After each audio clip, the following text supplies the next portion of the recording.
must be the Brulés. And you must be nuts! How can you be so calm? We are driving down a raging river, pulling a dinosaur made of ham! And isn't it a great day for it? And I think that perfectly sums up the series' idea of mundane absurdity around every corner. Hello everyone, my name is Ryan, and I have opinions on the spiritual successors to the Looney Tunes. Last week I ended my video making the outrageous claim that Dan Povenmire and Jeff Swampy Marsh, the creators of Phineas and Ferb and Milo Murphy's Law, are the second coming of Chuck Jones and Tex Avery. The thing is, I'm not really sure that that's something I can prove. At least, not that it was something they were intentionally aiming for.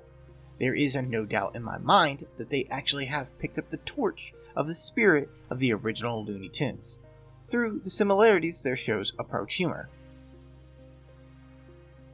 The Looney Tunes show is a cartoon classic that I believe needs no introduction. We all know Bugs, Daffy, Porky, and Elmer Fudd. The iconic characters constantly at odds with themselves, each other, and sometimes the very laws of nature itself. It's this last antagonist that is particularly where the Looney Tunes humor shines. Some characters can survive shotgun shells, anvils, and falls. Some can run through two-dimensional images like they're a fully realized 3D space. Some can walk on the air itself, and still others can also walk on the air until they look down. These are just the facts of the world they live in, and the characters generally accept these things without blinking an eye. And yet they also operate as if the standard world physics should apply. Why would Elmer Fudd hunt with a shotgun if he knows it's about as annoying to his prey as a pie in the face? For that matter, why would Bugs or Daffy fear being hunted and fight over whose exact hunting season it is if they could shrug anything off as easily as the Terminator? This core concept of the blanket acceptance of absurdity, despite going against previously conceived notion of the world's physics, is also a staple of Phineas and Ferb and Milo Murphy's Law. After all, aren't Phineas and Ferb a bit young to be bending the laws of nature to their whims? Why, yes. Yes, they are. Aren't you a little young to be a roller coaster engineer? Yes I am. Well, I must say I'm very impressed. Yet, every adult only seems to be impressed by their initiative and creativity.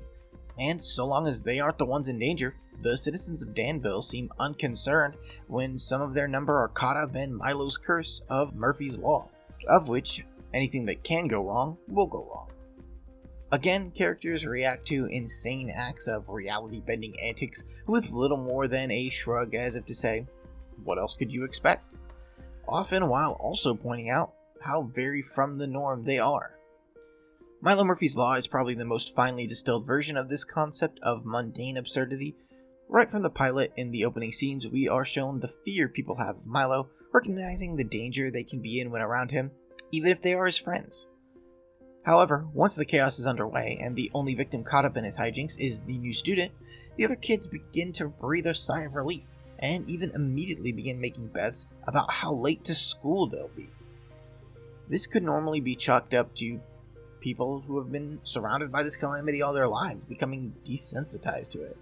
But even in instances when outsiders come into contact with Milo, such as the aforementioned new kid, or an entire family that accidentally picks up Milo on a road trip, they are quick to accept the shenanigans after a speech or two about how boring life would be any other way.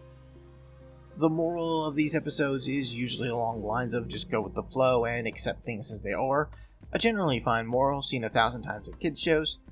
Where it gets odd is how quick many of these characters are to go with said flow. Even in the middle of a crisis, many characters who have never had any experience with Milo before have time to make clever jokes, and then even cleverer quips about said jokes.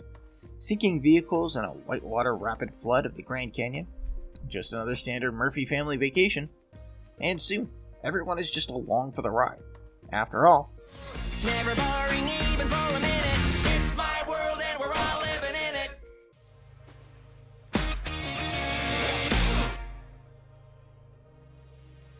this is of course the deeper thematic connections I am drawing from the Looney Tunes and Dan Swampy's works. They also utilize a lot of the same gag techniques for achieving comedy, such as slapstick, wordplay, and even a bit of parody every now and again. What has to be the most interesting parallel between the two shows, however, is the importance music plays in their production. Sure, lots of children's shows, Disney in particular, utilize music as a form of entertainment these days. However, both Dan and Swampy's shows have the theme songs performed by famous musicians who even play characters in their show. The biggest being Weird Al Yankovic singing Milo Murphy's theme, as well as voicing the titular character. Likewise, in what is probably the most overlooked aspect of the classic cartoon, the tunes in Looney Tunes represent its beginning as a vehicle to show off some of the musical compositions Warner owned in their catalog, as well as its origin as a competitor for Disney's Silly Symphonies. I did say at the beginning that I didn't believe there was a way that I could prove that Dan and Swampy had set out to take over the mantle from Chuck Jones and Tex Avery. However, they have been very open about some of their influences in interviews. They claim to take direct inspiration from some of Tex Avery's later works, and both their artistic design with very simple geometric shapes for characters to make them easily identifiable, as well as the timing of jokes and gags. Seeing as Chuck and Tex are widely considered the grandfathers of the modern cartoon, it isn't exceptionally rare for creators to use their works as inspiration. However, in my own personal opinion, no one has come close to catching the same tone of spirit as some of the original Looney Tunes cartoons as these two. Milo Murphy's Law is currently in the midst of a revival campaign due to its success on the Disney Plus platform, after being slightly swept under the rug by Disney in the later years. If you, like me, appreciate the artistic vision Dan and Swampy have crafted, be sure to let the creators and Disney itself know, and be sure to catch up on all episodes of both Phineas and Ferb and Milo Murphy's Law, now streaming on Disney Plus. Fingers crossed for that Season 3.